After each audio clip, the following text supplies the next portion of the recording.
नमस्कार दोस्तों, कैसे हैं आप लोग। आशा करते हैं आप लोग अच्छे होंगे, स्वस्थ होंगे, मस्त होंगे।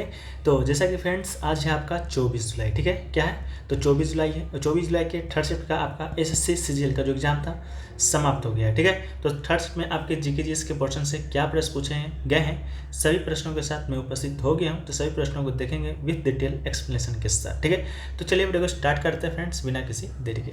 देखिए, आज का जो पहला जो प्रश्न पूछा गया था वो पूछा गया था कि मेगास्थनीज ने अपनी पुस्तक इंदिका में कितनी समाज या जाति का वर्णन किया है। ठीक है, तो इसका जो राइट आंसर दोस्तों आपका हो जाएगा वो आपका 7 हो जाएगा। ठीक है, मेगास्थनीज का एक पुस्तक है जो कि आपका क्या नाम है, इंडिका नाम है, जैसा कि आप लोग को पहले भी मैंने बताया है। ठीक है, तो उसने अपनी जो पुस्तक में 7 जातियों का वर्णन किया है। ठीक है, जबकि भारतीय ग्रंथ में केवल 4 ही सामाजिक वर्गों का वर्णन है। ठीक है, क्षुद्र हो गया, वैश्य हो गया, क्षत्रिय हो गया। ठीक है, लेकिन मेगास्थनीज ने कितना किया है तो 7। ठीक है, मेगास्थनीज के विषय में और पहले भी क्वेश्चन बन चुके हैं, उसको हम लोग एक बार रिवाइज कर लें। तो मेगास्थनीज के बारे में क्वेश्चन आपका बना था कि मेगास्थनीज है जो कि किसके दरबार में भारत में आया था। ठीक है, तो ये दोस्तों आपका आया था चंद्रगुप्त मौर्य के दरबार में। ठीक है, चंद्रगुप्त मौर्य के विषय में आप लोग को मालूम होगा, ये मौर्य समाज का संस्थापक था जिसने नंदवंश के अंतिम राजा धनानंद को हराकर किसकी सहायता से, विष्णुगुप्त कौटिल्य चाणक्य की सहायता से इसने मौर्य वंश का स्थापना किया था। एक प्रश्न आपका और बन चुका है कि मेगास्थनीज को किसने भेजा था, यानी कि ये किसका राजदूत था, तो सेल्यूकस निकेटर। ठीक है, सेल्यूकस निकेटर का ये क्या था, राजदूत था, भारत में आया था। चंद्रगुप्त मौर्य का जो मगध सम्राट था, मगध समाज की राजधानी पाटलिपुत्र में रहा था और अपनी पुस्तक इंडिका का क्या किया था, लिखा था। ठीक है, उसी में आपका 7 जाति का वर्णन क्या था, यही प्रश्न आपसे पूछा गया था फ्रेंड्स। ठीक है,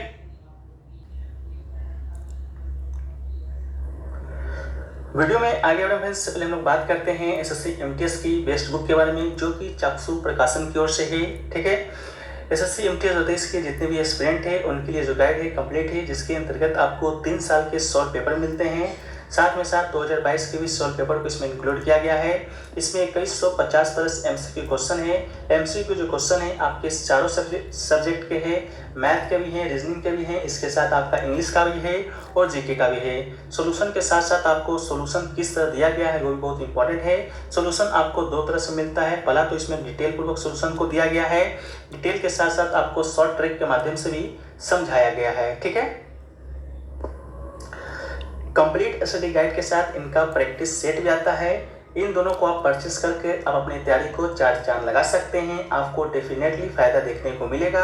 आपको ये बुक नज़दीकी स्टोर पर अवेलेबल हो जाएगी, नहीं तो आपको डिस्क्रिप्शन में लिंक दिया गया है, आप वहां से भी जाके परचेस कर सकते हैं। चलिए वीडियो में आगे बढ़ते हैं। नेक्स्ट जो प्रश्न पूछा गया था फ्रेंड्स, वो पूछा गया था कि which one is the western Ghat hills. ठीक है, यानी कि इनमें से कौन सा जो है आपका वेस्टर्न घाट में स्थित है। ठीक है, 4 ऑप्शन दिए गए थे, 3 में से 3 ऑप्शन जो था आपका ये मेघालय के पहाड़ी का नाम दिया गया था, गारो खासी जयंतिया का, और एक ऑप्शन आपका दिया गया था अन्नामलाई का। ठीक है, तो अन्नामलाई इसका राइट आंसर हो जाएगा। अन्नामलाई की बात करेंगे तो भारत के तमिलनाडु राज्य के तिरुवन्नामलाई जिले में स्थित एक पवित्र पहाड़ है। ठीक है, तो ये स्थित कहाँ है, तो ये आपका तमिलनाडु राज्य में स्थित है। इससे इसका जो राइट आंसर दोस्तों आपका हो जाएगा अन्नामलाई हो जाएगा। बाकी ऑप्शन में जो आपके 3 नाम दिए गए थे वो आपके मेघालय के पहाड़ी के नाम दिए गए थे, आपके गारो खासी जयंतिया के बारे में, जिसके विषय में हमने फर्स्ट शिफ्ट के एनालिसिस वीडियो में विस्तार पूर्वक देखा था। जो लोग भी नहीं देखे हैं फर्स्ट शिफ्ट का एनालिसिस, आप लोग जाकर देख लीजिएगा, लिंक डिस्क्रिप्शन में मिल जाएगा।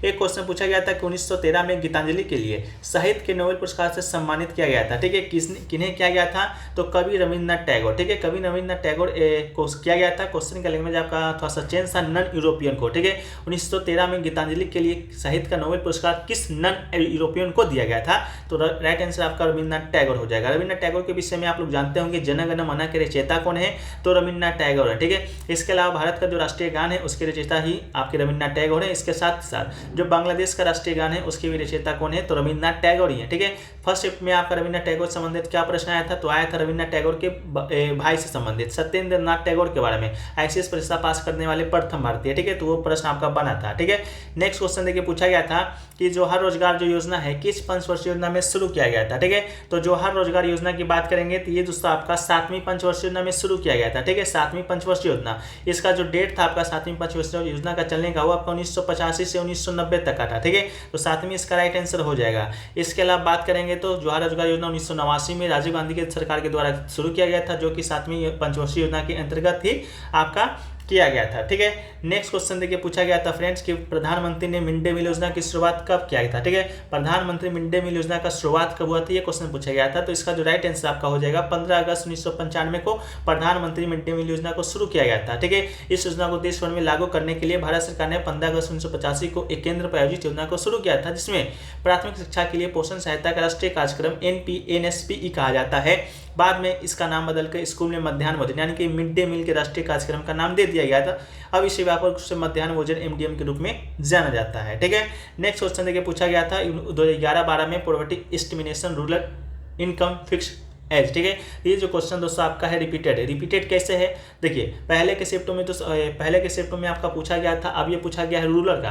पहले का पूछा गया था दोस्तों अर्बन का। ठीक है, अर्बन का पूछा गया था, उस समय ही हमने आपको बता दिया था किसका बताया था, रूरल का ही बताया था। ठीक है, अर्बन का दोस्तों आपका जो प्रति व्यक्ति माह है वो दोस्तों आपका 1000 रुपया था उस समय का राइट आंसर था। लेकिन अब आपका पूछा गया था रूरल का, तो इसका राइट आंसर आपका 816 रुपये हो जाएगा। ठीक है, 2011-12 के राष्ट्रीय गरीबी रेखा का अनुमान रुपये ग्रामीण क्षेत्रों के लिए प्रति व्यक्ति माह 816 रुपए है और शहरी क्षेत्रों के लिए 1000 प्रति व्यक्ति माह है। ठीक है, तो ये क्वेश्चन दोस्तों आपका रिपीटेड है। ठीक है, इसके अलावा अगला जो क्वेश्चन आपसे पूछा गया कि पत्तू सिलियार। ठीक है, पत्तू सिलियार एक शब्द है जो कि आपका विजयनगर साम्राज्य से संबंधित है। ठीक है, तो पूछा गया था किससे संबंधित है। ठीक है, तो सिल्क वेवर्स यानी कि रेशम बुनकर से संबंधित आपका इसका राइट आंसर हो जाएगा। विजयनगर साम्राज्य के बारे में फर्स्ट शिफ्ट में क्या क्वेश्चन बना था उसको भी देख लीजिए, बना था तालीकोटा का युद्ध से। ठीक है, तालीकोटा का युद्ध से पूछा गया था कि तालीकोटा का जो युद्ध हुआ था उसके बाद किस साम्राज्य का अंत हुआ था। ठीक है, तो इसका राइट आंसर विजयनगर साम्राज्य था। तालीकोटा का युद्ध आपका 1365 में हुआ था।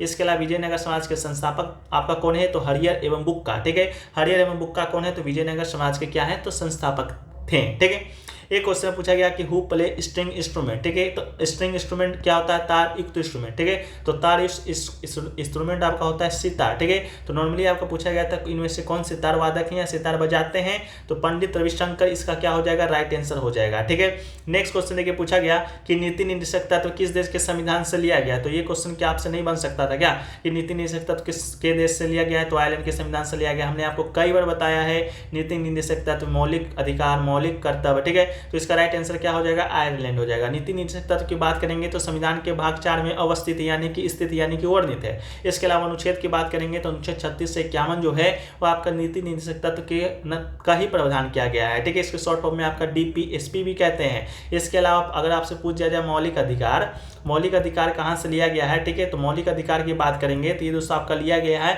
USA यानी कि संयुक्त राज्य अमेरिका के संविधान से। मौलिक कर्तव्य के बारे में अगर आपसे पूछ जाए तो ये कहाँ से लिया गया है, तो ये दोस्तों आपका USSR के संविधान से लिया गया है। अब आपका वो रूस हो गया है, USSR आपका टूट गया है। ठीक है, नेक्स्ट क्वेश्चन पूछा गया कि लेटेनाइट्स को किन नामों से जाना जाता है, यानी कि लेटेनाइट्स आर आल्सो नोन एज। ठीक है, ऑप्शन में आपका दिया गया था रेयर अर्थ। ठीक है, लेटेनाइट्स को दुर्लभ पृथ्वी तत्व के रूप में भी जाना जाता है, जो कि आपका 100% रियल आंसर था। ठीक है, एक क्वेश्चन देखिए पूछा गया कि बस्तर जो दशहरा है किस राज्य में मनाया जाता है, तो बस्तर दशहरा आपका कहाँ मनाया जाता है, तो छत्तीसगढ़ में मनाया जाता है। ये भी क्वेश्चन आपका रिपीटेड है, हालांकि सीजीएल में नहीं पूछा गया है, पहले पूछा गया है। ठीक है, तो बस्तर दशहरा 75 दिनों से अधिक अगस्त के आसपास से शुरू होता है और अक्टूबर में क्या होता है, समाप्त होता है। इस प्रकार ये दुनिया का सबसे लंबा क्या है, दशहरा उत्सव है। ठीक है, देखिए एक क्वेश्चन पूछा गया है कि इनमें से कौन सा ग्रुप 6 का तत्व है। ठीक है, ऑप्शन में आपका एक दिया गया था टंगस्टन, जो कि आपका बिल्कुल राइट आंसर हो जाएगा। समूह 6 की बात करेंगे जिससे IUPAC शैली के द्वारा क्रमांकित किया गया है।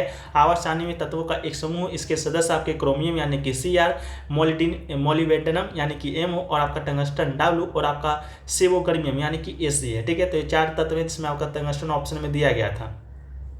एक क्वेश्चन देखिए पूछा गया था आपका 320 अनुच्छेद दिया गया था, 21 अनुच्छेद 22 से 23 दिया गया था। ठीक है, UPSC PCA से संबंधित है और आपसे पूछा गया था कि इनमें से इसको क्या करना है, मिलान करना है। ठीक है, तो अनुच्छेद 320 है वो दोस्तों आपका कहता क्या है, तो वो कहता है कि संघ और राष्ट्र लोक सेवा आयोग का ये कर्तव्य होगा कि वो क्रमशः संघ की सेवा और राष्ट्र की सेवाओं में नियुक्ति के लिए परीक्षाओं का संचालन करेगा, उसको आपको मिलान करना था। अनुच्छेद 321 क्या कहता है, तो लोकसभा आयोगों के कार्यों का विस्तार करने की शक्ति जो है वो आपका अनुच्छेद 321 के अंतर्गत है। अनुच्छेद 322 क्या कहता है, तो लोक सेवा आयोग का जो व्यय है वो आपका 322 में। अनुच्छेद 323 में क्या कहता है, तो लोक सेवा आयोग की रिपोर्ट आपका 323 में। तो ये 4 अनुच्छेद दिए गए थे, 4 अनुच्छेद का मिलान करना था। ठीक है, ये आपका राइट आंसर हो जाएगा।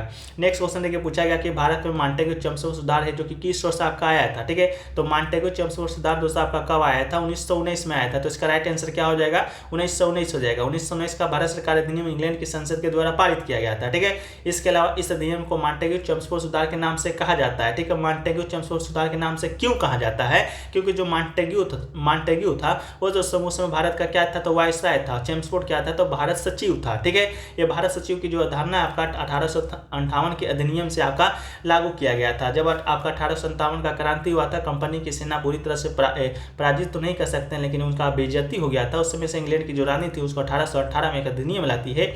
उसके बाद क्या करती है कि कंपनी का जो शासन जो भारत पे चल रहा था उसको समाप्त करके अपना जो शासन है वो अपने अंडर ले लेती है, यानी कि संसद के अंदर ले लेती है इंग्लैंड के। इसके अलावा भारत सचिव का आपका एक बेइज्जती है। ठीक है, भारत का सचिव का काम क्या होता था, वो संसद का एक सदस्य होता था। ठीक है, वो भारत के विषय में आपका कानून वगैरह बनाता था। ठीक है, तो चेम्सफोर्ड क्या था, वही था। इसके अलावा 1909 में भी आपका कोई आया था, मार्लो मिंटो सुधार। ठीक है, 1909 में आपका क्या आया था, मार्लो मिंटो आया था। उसी प्रकार मार्लो आपका वायसराय था, मार्ले आपका सचिव था, मिंटो आपका शायद वायसराय था। ठीक है, इसको भी याद रख लीजिएगा।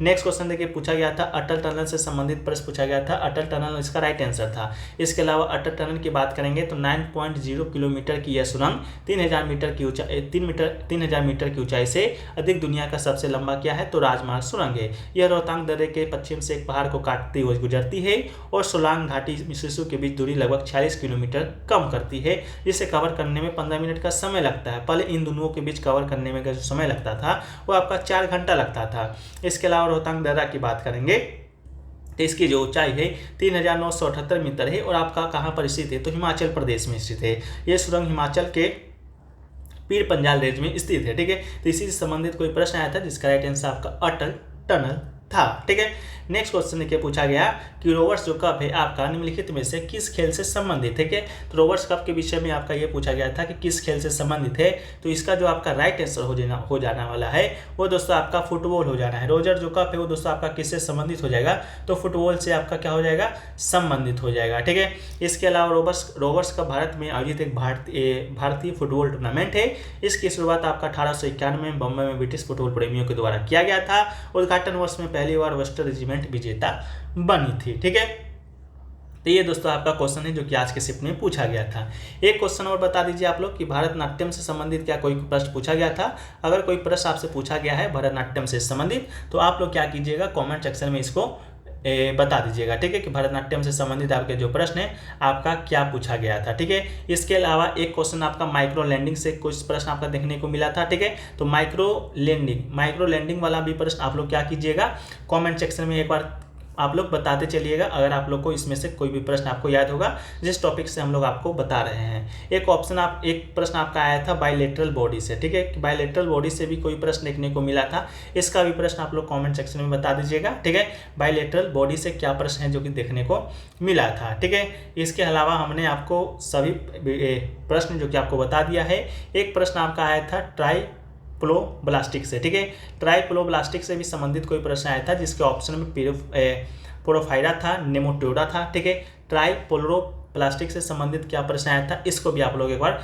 कमेंट सेक्शन में बता दीजिएगा। ठीक है, इसके अलावा बात करेंगे, एक आपका एक्सपोनेंट का नेम दिया गया था रामकृष्णन। ठीक है, क्या रामकृष्णन करके कोई एक्सपोनेंट का नाम दिया गया था, ये आप लोग बताइएगा। और पूछा गया था कि ये कौन से राज्य से संबंधित है, क्या पूछा गया था, तो आप लोग कमेंट सेक्शन में बता दीजिएगा। जो लोग भी एग्जाम देकर अभी आपका निकले हैं, जो भी एग्जाम देकर लोग देख रहे हैं, ताकि जिनका भी आगे एग्जाम है या तो पीडीएफ बनाने में भी थोड़ा सा मदद मिल जाए, जो कि आपके आने वाले एग्जाम के लिए भी इंपॉर्टेंट होने वाला है। ठीक है, तो आपको हम इतना सारा प्रश्नों को टॉपिक बता के जा रहे हैं, आप लोग कमेंट सेक्शन में बता दीजिएगा। एक आपका 2, 3, 4, 5, ठीक है, 5-6 प्रश्न हैं जो कि आप लोग बताइएगा।